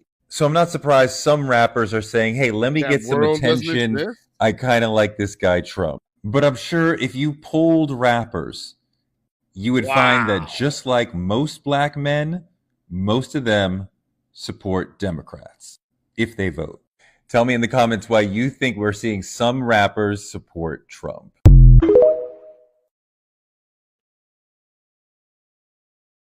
Well, number one, we black men don't speak for black men. Procreator. I'm just saying, if you when you talking, because people like to get out there and start speaking for men. Hold on, I'm a family man. I'm a married father. So, you know, of course, nobody ever leads with talking about us at all, because again, you have to talk about the family unit. And so they'll push everything else. They don't even push. I mean, think of all the things that could have been spoke of. You could have pandered with healthcare. I mean, some kind of something. This was, let me go offer black folks absolutely nothing. And then you see black rappers are supporting Trump. No, they're not. And nobody's listening to Kanye West for political advice. That's insane. Nobody listen to no damn Kanye West. Like, what are you talking about? No. I can't say that anybody has ever said, let's go tap into what Kanye West thinks about this political situation. I don't think so. Sounds crazy. All right, but there is, let's see. So we've had the Super Tuesday situation. We have made it through Super Tuesday, and certain people are, I guess, somewhat happy about the outcome, and then others are not. And oh wait, hold on real quick. Let me see something here. Okay, wait a minute. Don't want that. Yeah. You look for this. Where is it at? Ah, there we go. Okay.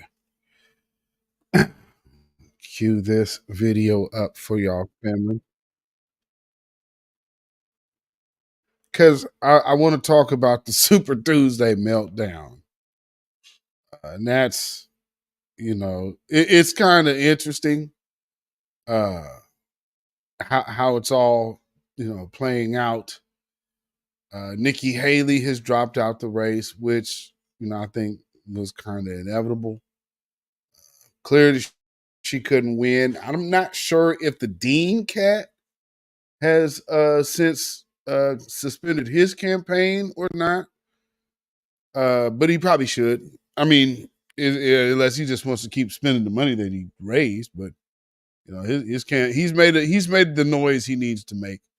And this campaign is the trail is shaping up to how we already knew it would. But this situation here, which I just kind of find interesting.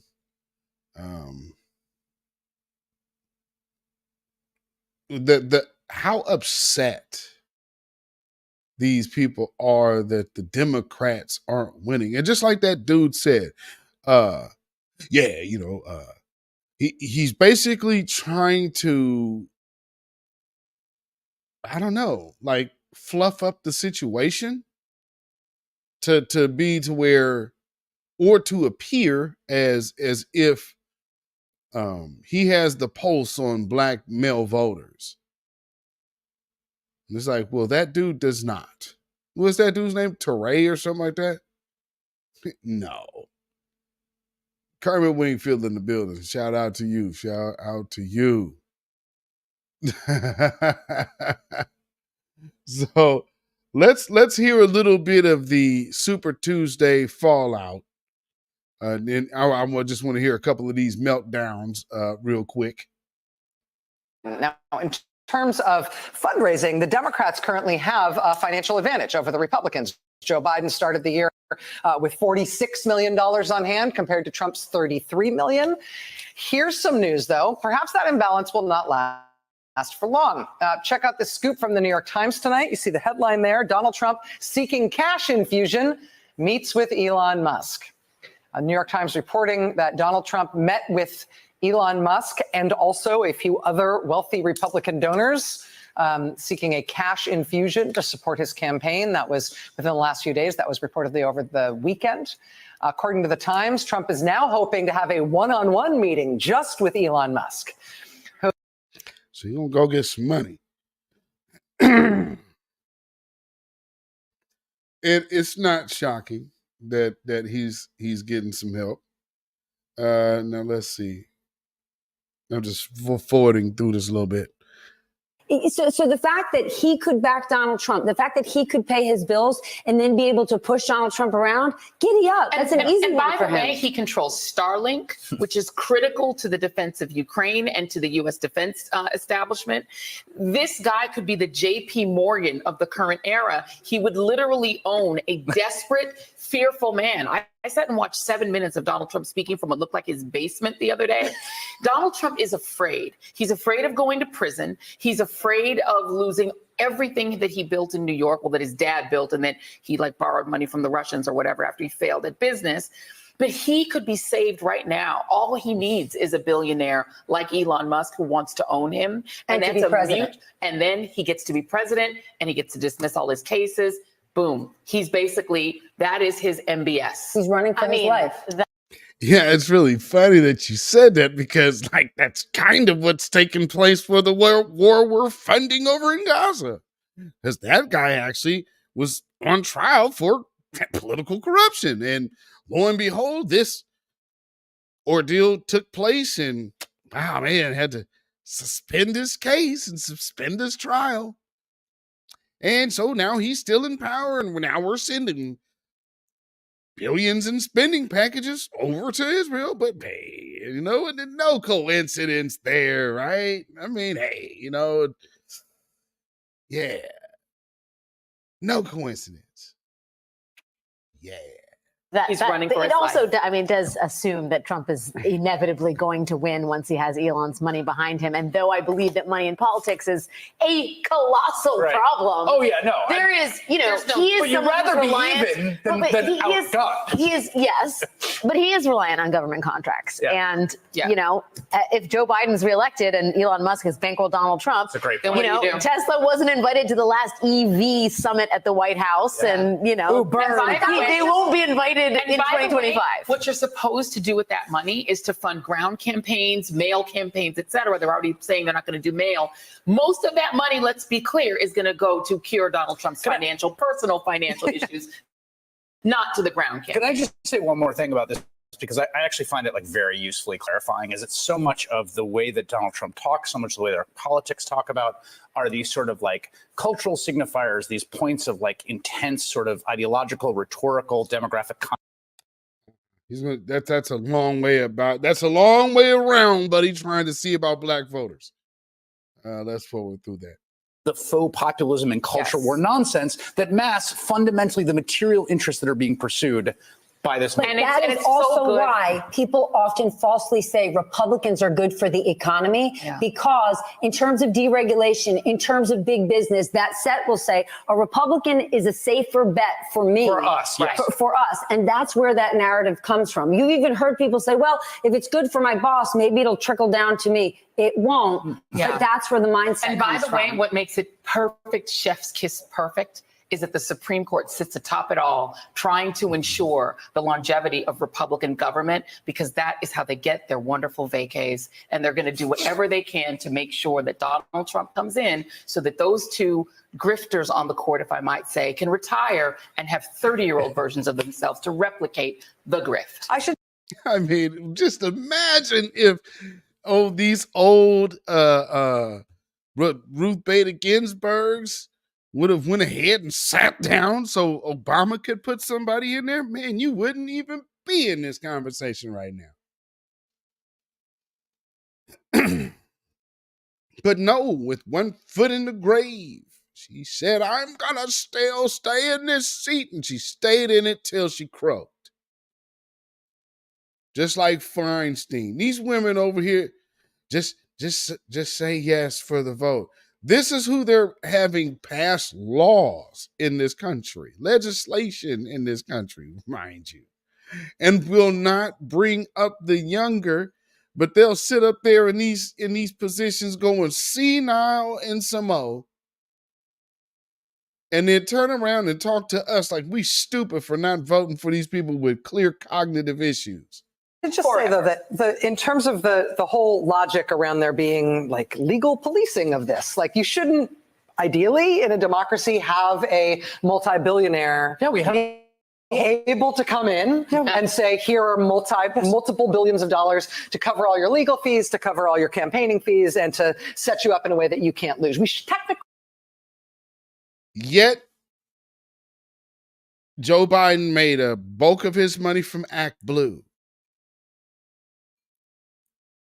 I mean, the hypocrisy is insane.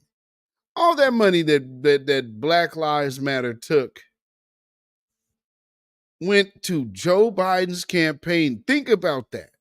Joe Biden's campaign. So Joe Biden didn't just get in office because of black folks for votes. He also got in there because of money. It was that money that got him over that hump.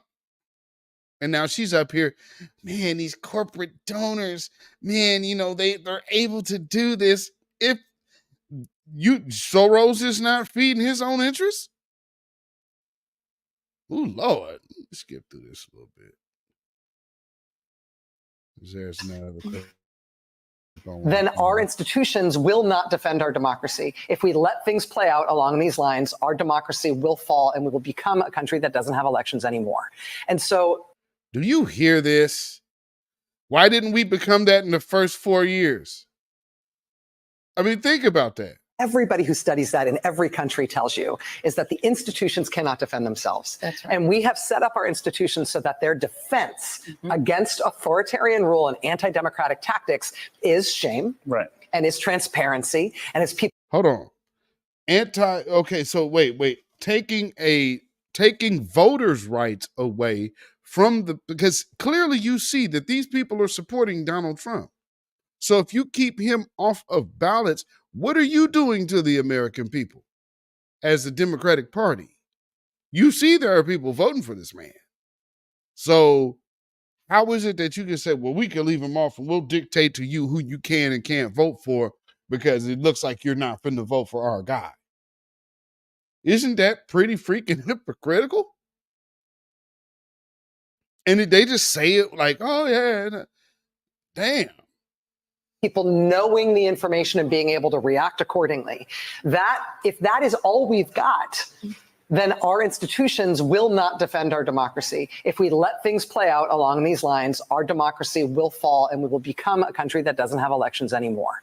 And so we're in a situation right now where— that is such a bold lie that we won't have elections anymore. What are you talking about? If you don't cut it out. Let me fast forward a little bit to the end. What you can to make one of those two candidates win. And if you're not working for one of them, you are by default working for the other. And by the way, that's all we've got. But the Biden campaign, because there's no magic in the media. There's people having to figure out which one of those candidates they want and what it means for the future of this country. Yeah. And then going out and doing the work to make sure that that candidate wins. It means not only voting, it means literally doing what you can to make one of those two candidates win. And if you're not working for one of them, you are by default working for the other. And by the way, you know what? Rachel Maddow, Madam, let me tell you something. Over here, we don't hold that sentiment. And that is not a line that's going to work and cut it anymore. We're not playing that.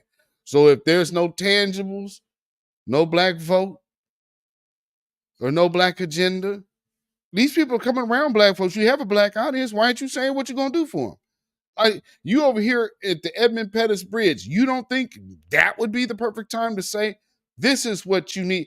She got out there and started talking to them black folks about helping other people.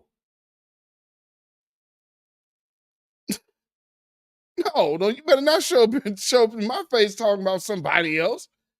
I don't think so. But it's all we've got. What the Biden campaign folks said, they're sending out two words tonight: cementing reality. And what you just said is what they're saying. They're saying what tonight was about was cementing the reality that it's Biden or Trump. And what Joe Biden was able to do is to clear 80% in almost all of these races to cement that reality. They're hoping that emotionally they can cement that reality for their voters, because their voters are the ones who are most fantasy prone when it comes to, more so than Republicans, but Republicans are more disconnected from each other. They are actually having a fight that's bigger than the fight inside the Democratic Party. You just have some Democrats who would love for for Joe Biden to change his Middle East policy. Democrats hoping that Republicans are going to take care of this problem, this Donald Trump problem on their own side. Not going to happen. It's not happening.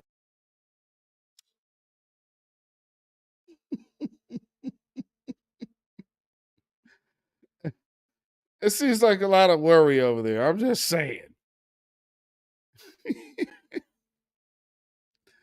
Damn, these people sound worried, don't they? Now, here's the other one I wanted to, so this other particular line, and I'm sure that most of you have already heard this but we're going to hear it here. And I'll play this clip. It's only 30 seconds. But Republican voters don't vote that way. They don't vote based on economics or based on the benefits they're getting economically from the president.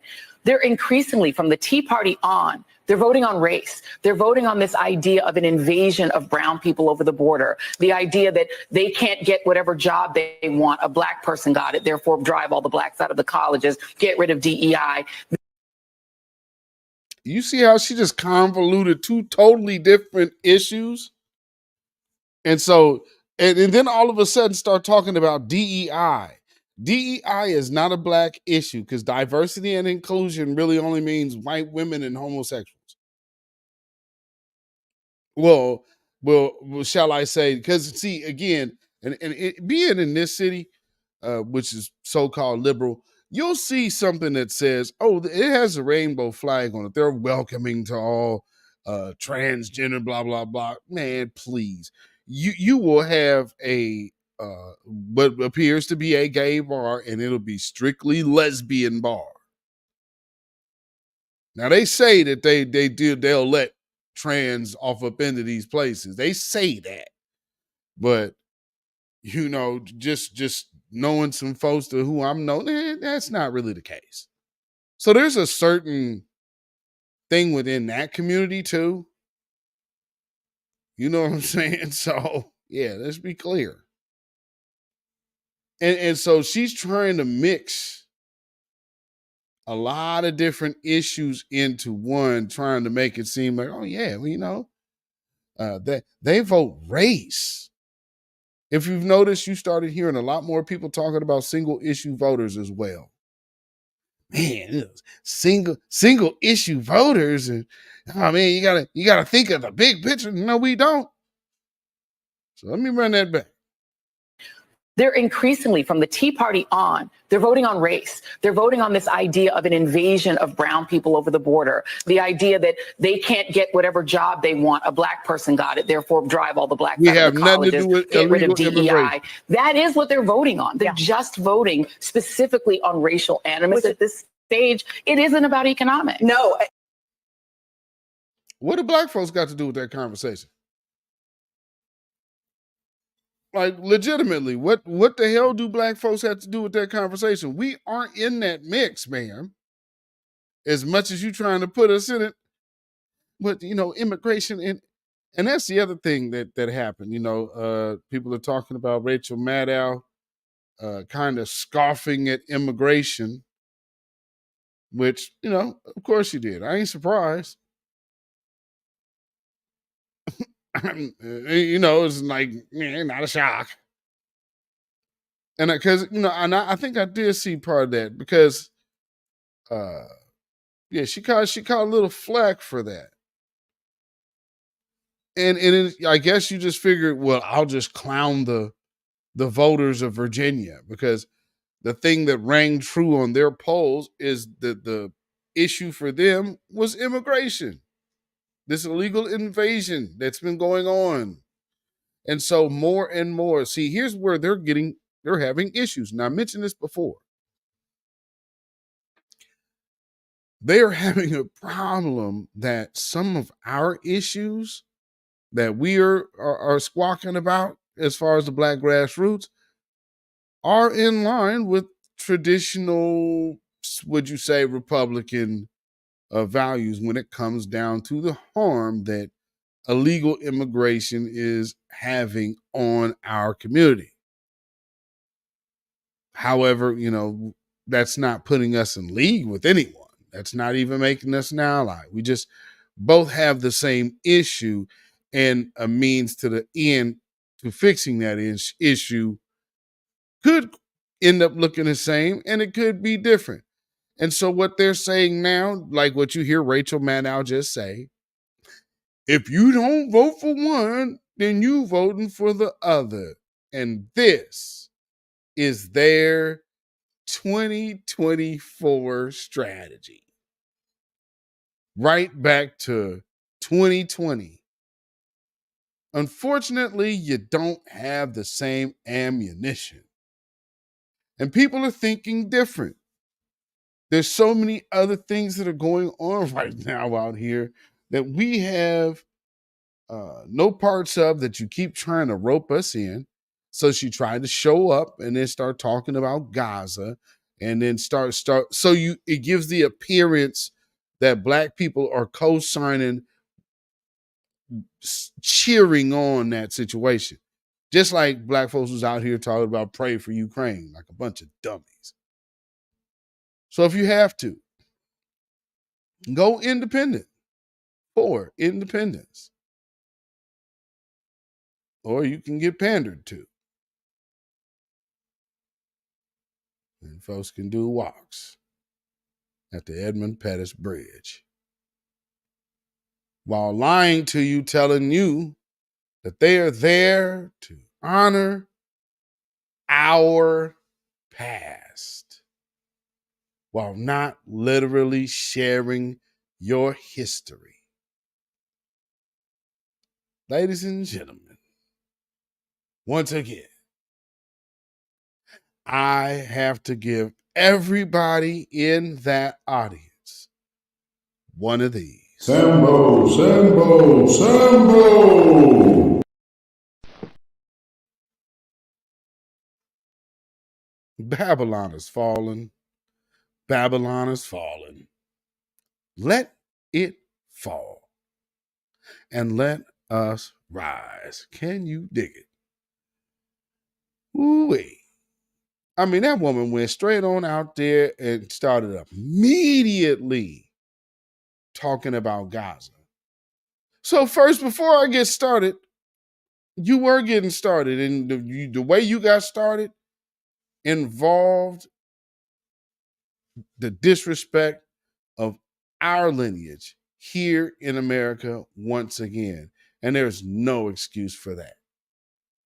There is no excuse for that. And then the people out there, yeah.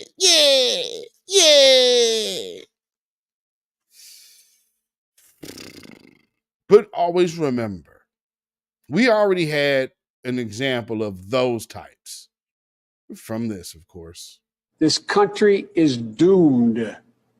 It is doomed, not just because of African Americans, but because by 2040, this country is going to be minority white European.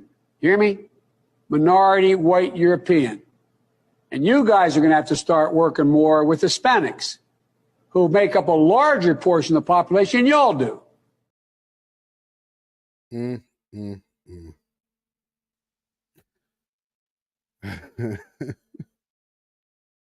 Lord. And so that, at the end of the day, is the great replacement theory. That he's basically telling Black folks, this is our agenda, so help us replace you. I mean, ain't that something? Ain't that something? Help us replace you. Wow. And, you know, real quick, I just have to say, for all the bootlicks and the tools, just remember, you are just a bootlick and you are just a tool. Them people really don't fool with you the long way, and you could take it from Fannie Willis. When you went to D.C., did you go to the White House? I did not go to the White House. You said no. The lie detector determined that was a lie. Yeah! I knew it! You ain't nothing! A few moments later. One of the other things I did was I did open records for the White House access, and we had records that Ms. Willis and the mayor of Atlanta were at meeting with the vice president. Fannie? You shouldn't have been talking shit. Wee. Meanwhile, we got a whole border crisis here. And ain't nobody trying to do nothing about that. And then now they're trying to have people downplay the crime coming from these illegals. They don't want that highlighted. So now they're purposely trying to hide crime by these illegals.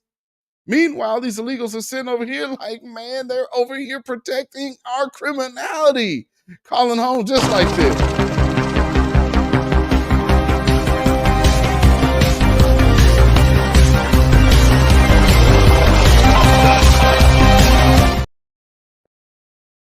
So I'll say all that to say, ladies and gentlemen, stay the course.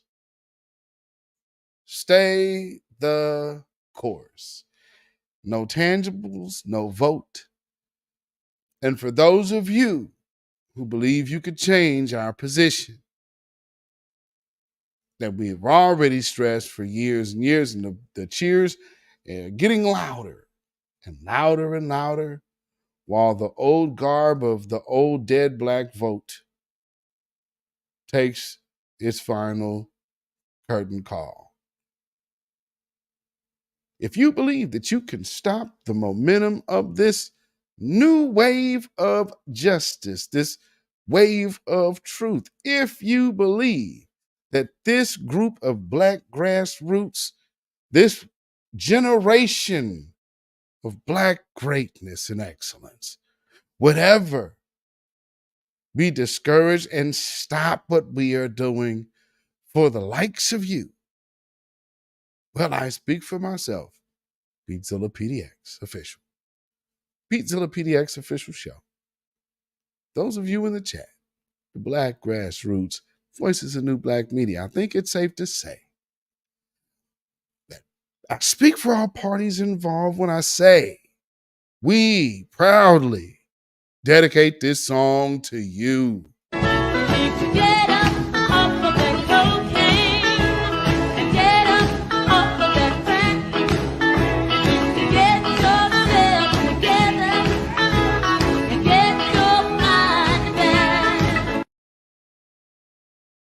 That's right. And always remember, because we voting couch 2024, it's also hashtag hands off our reparations. You have no rights here. We're not under the empire.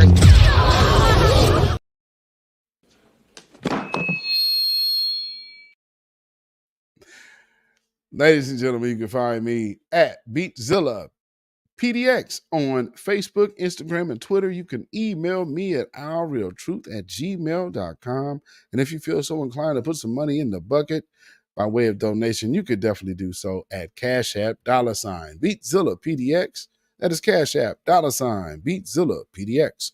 Also, we got PayPal, which is Zilla Muzak. That is ZILLAMUZAK at PayPal. And with that being said, thanks for all of the people who gave super chats this evening. I appreciate all of y'all. As always, much love, peace, power, blessings, and protection be up on you and yours. So yes, indeed. Thank y'all, family. And thank y'all for tuning in this evening to the Beatzilla PDX official show. This has been the Midweek Report. And as we head into the latter part of the week, you know, let's see what this week brings. But it's already interesting that they are going to be pandering and pivoting and pandering. They spend a lot of money for black black targeted ads. So who knows what may come down the pike this week. You know what I'm saying? So with that being said, y'all stay black, stay vigilant, stay alive. Black first, black first, black first. Shalom, y'all. Y'all have a blessed night. When you know who Satan is, yes, sir, you don't have to kill him. No. The stone of truth. Yes. See, that's what you throw. Yes, right. Allah says, had we wished to take a pastime from before, surely we would have done it. Nay, we cast truth at falsehood till we knock out its brains. Every one of you that knows the truth, stand up and tell it from the mountaintop. Black people can't take it no more. So wherever you are on the job, in the factory, I don't care where you are. If you know the truth, stand up on the truth and tell Satan, who the hell are you to try and pick my friends? Farrakhan is God's man. And you are from the enemy of God. So to hell with you.